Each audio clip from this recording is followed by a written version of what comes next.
হরে কৃষ্ণ। এই জগতে সূর্যের যেমন জন্ম মৃত্যু নেই, তেমন শ্রী ভগবান অথবা তার শুদ্ধ পার্ষদ ভক্তদেরও জন্ম মৃত্যু নেই। আবার রাত্রির অন্ধকার দূর করার জন্য সূর্য যেমন পূর্ব আকাশে উদিত হয় আর দিনান্তে পশ্চিম আকাশে অস্ত যায়, ভগবানের শুদ্ধ ভক্তরাও তেমন এই জগতে অজ্ঞান অন্ধকার বিদূরিত করতে ভগবানের এই আদেশে আবির্ভূত হন। আবার তাদের কাজ সমাপন হলে এই জগৎ থেকে অপ্রকট হয়ে নিজেদের নিত্যধামে ফিরে যান। কিন্তু সাধারণ বদ্ধজীবের মতো কর্মফলে বারবার জন্ম মৃত্যু তাদের হয় না। আর শিল প্রভুপাদ ছিলেন ঠিক তেমনি একজন শুদ্ধ ভক্ত।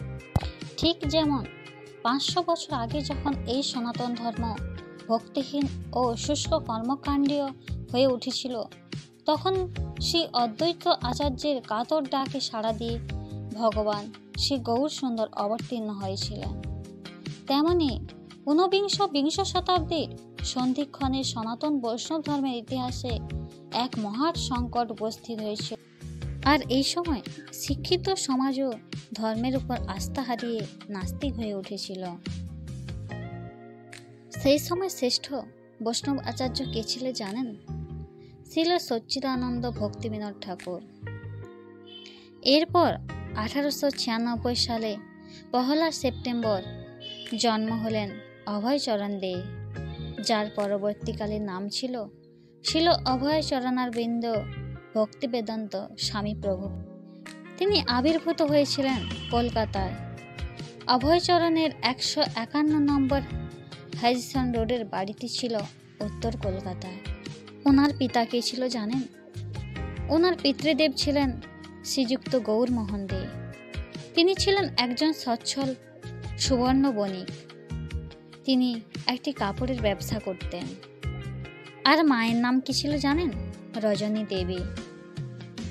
ওনার জন্মের পরে ওনার পিতামাতা একজন জ্যোতিষীকে ডেকে পাঠিয়েছিলেন। কেন জানেন? ওনার জন্ম খুষ্টি বিচার করার জন্য।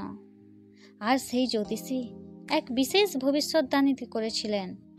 বললেন, শিশুটির বয়স যখন 70 হবে, তখন তিনি সাগর পাড়ি দিয়ে বিদেশে যাবেন, একজন বিখ্যাত ধর্মপ্রচারক হবেন, যিনি 108টি মন্দির প্রতিষ্ঠা করবেন। আর সেই কলকাতায় সম্ভ্রান্ত মল্লিক পরিবারের সঙ্গে ছিল শ্রী গৌরমোহন দেবের পারিবারিক সম্পর্ক। আর সেই মল্লিকেরা কে ছিলেন জানেন? সেই মল্লিকেরা কয়েকশো বছর ধরে ইংরেজদের সঙ্গে সোনা ও লবণের ব্যবসা করছিলেন। আসলে মল্লিকেরা ছিল গৌতম গোত্রীয় বৈশ্য, কিন্তু মোঘল আমলে এক নবাব তাদেরকে এই মল্লিক উপাধি দান করেন। আর এই হ্যারিসন রোডেরই রাস্তার দুপাশে সব কয়টি বাড়ি ছিল লোকনাথ মল্লিকের। আর সেই মল্লিক বাড়িতে 3 তলায় বাস করতেন গৌরমোহন দে এবং ওনার সপরিবার নিয়ে। আর সেই বাড়ির বিপরীত দিকেই ছিল মল্লিকদের একটি সুন্দর শ্রী শ্রী রাধা গোবিন্দের মন্দির। সেখানে গত 150 বছর ধরে মল্লিকের শ্রী শ্রী রাধা গোবিন্দের সেবা করতেন। পরের ভিডিওতে বলবো সেই শিল প্রভুপাদ সম্বন্ধে আরও অনেক কথা।